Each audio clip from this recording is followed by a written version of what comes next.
زه غواړم یو بانکي حساب خلاص کړم.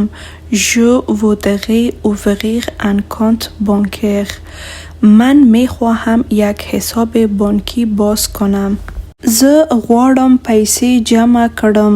Je voudrais déposer de l'argent. میخواهم پول واریز کنم. زما د بانک اکاونت کې څو دی؟ Quel est le solde de mon compte؟ موجودی حساب من چقدر است؟ آیا زه کولی شم پیسې بهر ته ولیږم؟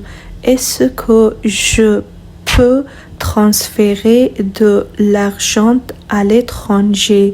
آیا می توانم پول را به خارج انتقال بدهم؟ زه غواړم پیسې وباسم. Je voudrais retirer de l'argent. می خواهم پول بگیرم یا پول بکشم. زه یو بانکی کارت غواړم. Je voudrais une carte bancaire. یک کارت بانکی می خواهم.